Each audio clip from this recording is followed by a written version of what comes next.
Hello, my name is Jonathan Oldengarm. I'm Minister of Music at Metropolitan United Church in Toronto, Ontario, and I'm happy to welcome you to Organist Launchpad, the series of videos produced by the Royal Canadian College of Organists. In this series, I'll be talking about score reading, sight reading, and transposition, those essential tools in any organist's toolkit. These three skills are important for any musician, but especially for us organists and accompanists.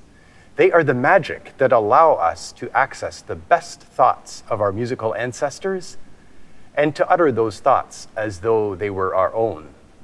Reading music also has a more utilitarian aspect. While we always aspire to plan well and to have repertoire and accompaniments mapped out months in advance, in real life, we may often end up having to read something unfamiliar in a rehearsal or in a service or performance. But that's, of course, always to be avoided if possible. We can generally give our best when we have time to prepare properly. Sight reading can also be a good way to get a quick overview of repertoire we may want to learn in more depth later. Think of it as a kind of musical window shopping. Assuming that you have a few moments to glance through the piece before you have to set hand to keyboard, here are a few tips to help you launch successfully. Use your prep time wisely by checking the following. First, have a look at the key signature. Second, have a look at the time signature. Third, check out what clefs each hand or foot needs to play in.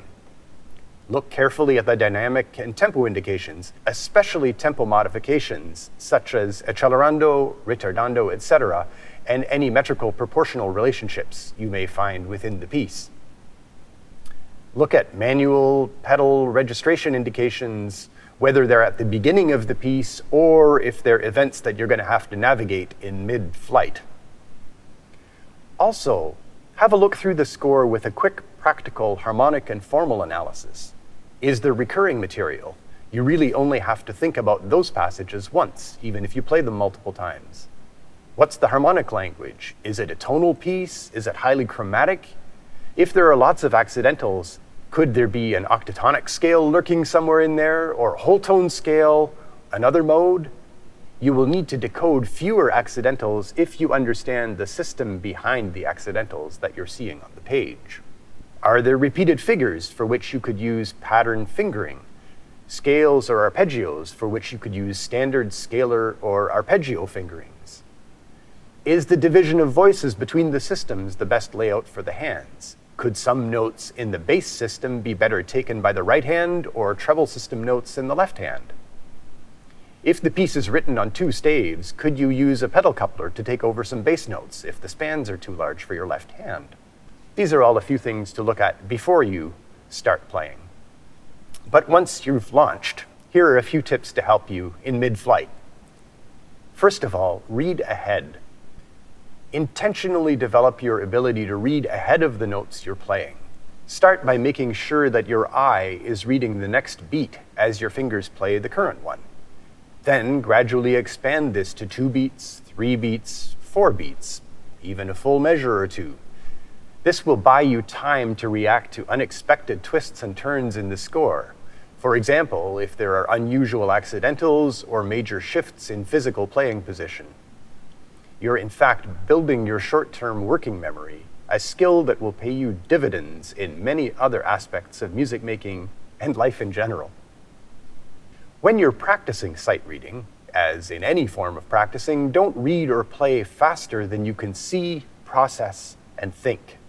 Slow, steady, and solid is better than fast and dodgy, particularly when you're intentionally building skills. Breathe and relax as you go. If you can let your mouth hang open with a slack jaw while you're playing, you're not carrying excess, misdirected tension. Start simple. Read one stave at a time. Once you feel very fluent with that and you've worked on your reading ahead and reacting ahead, you can add a second stave. Build those skills systematically on 2 staves. Then you can add a third stave. For instance, look at a standard organ score, read some simple trio textures, As you read this kind of score with 3 staves, practice scanning the score downwards and diagonally in slices, a kind of seesaw pattern. The more staves you're reading, the more important this visual perception technique becomes.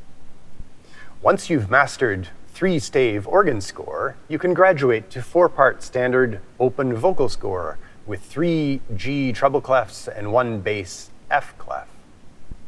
Thank you for joining us for this first video. I hope that you have found some of the tips and tricks helpful and that they'll help you build your skill set. Slow, steady, and systematic work will build your skills. Join us for the next video on C clefs and how those can boost your transposition skills. Thank you for watching.